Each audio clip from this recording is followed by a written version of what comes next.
It's strange how a dog in the road can change your entire life.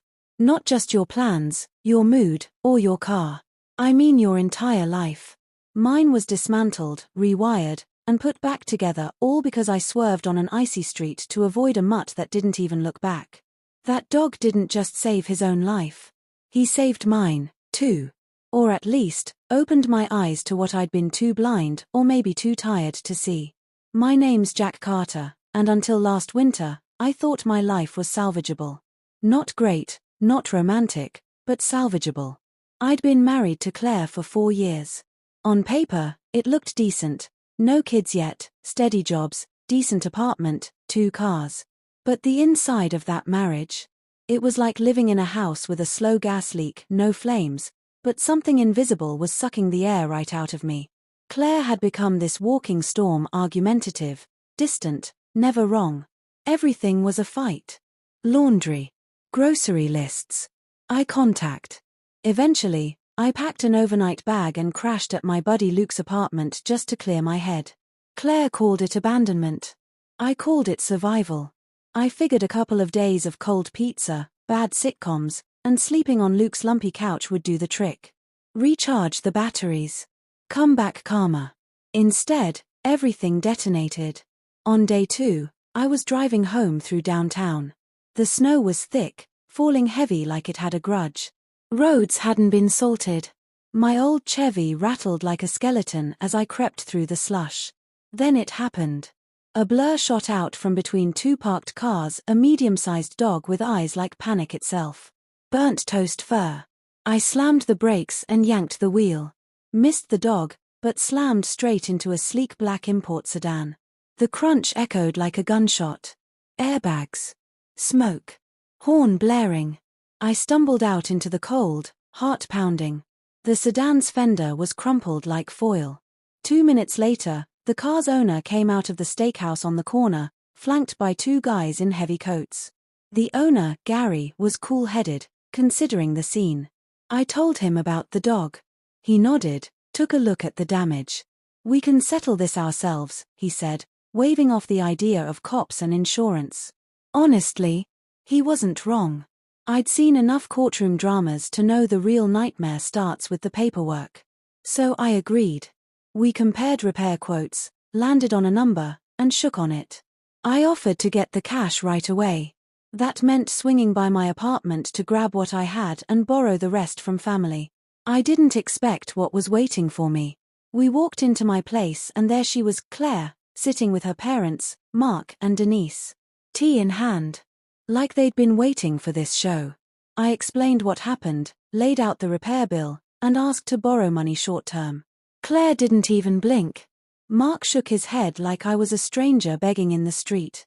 "We're not giving you a dime," he said flatly. Claire, arms folded, went in for the kill.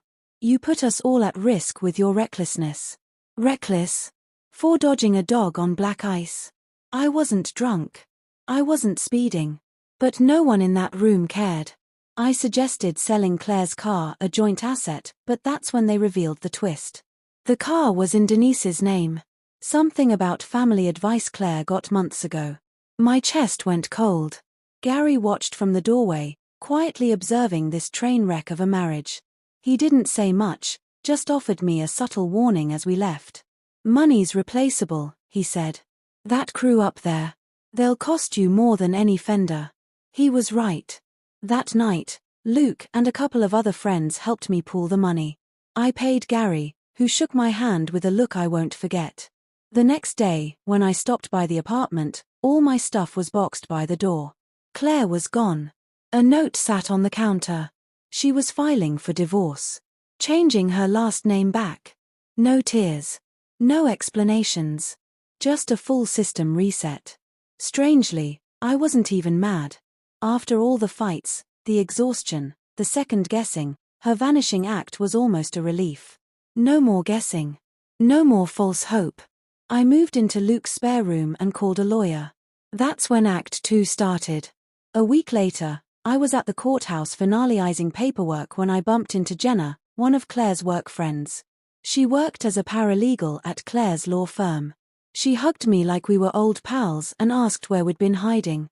I mumbled, "We're splitting." That's when her face changed. "Oh," she said softly. "So she chose Dave after all?" I blinked. "Who?" "Dave, from the firm. I thought you knew. They've been seeing each other for months. It's been pretty open at work." It was like someone punched me in the lungs. Suddenly, all the late nights at the office, the secretive texts, the cold shoulder, it all clicked. Claire hadn't just decided she was done. She'd already moved on. I was just a piece of her story she was trying to erase. No wonder her parents shut me out. No wonder she didn't try to fight or fix anything. Claire had been planning her exit long before I packed my overnight bag. Then came the twist I didn't see coming. Claire started calling again. Texting. Suggesting we talk, maybe even try counseling. Translation: Dave lost his shine and she wanted a backup plan. I played it cool. Polite. Distant. Then I remembered the car, the one titled to Denise but paid for mostly with my money. So I made a suggestion. "If we're really going to part ways peacefully," I said, "let's sell the car. Split the money. I'll use my half to pay off the accident. Clean break." She agreed. Sweet as syrup. Probably thought we were patching things up. Once the car sold and I had the cash in hand, I laid it all out. I knew about Dave. Knew about the lies. Knew what kind of person she really was. Her face crumpled. Tears, excuses, gasps. I didn't stick around for the performance. Divorce finalized 6 weeks later. No kids. No court battles. She kept her condo and the designer furniture. I kept my freedom. I heard from a mutual friend later that Claire and Dave tried living together. Didn't last. Turns out, real life doesn't run on secrets and eyeliner. And me. I bought an old pickup. Started fostering rescue dogs on weekends. Maybe to repay the mutt that unknowingly saved me that night. Now, I look back and realize that crash didn't destroy my life.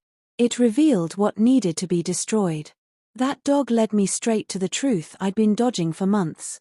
Claire wasn't my partner. She was just someone sharing my address.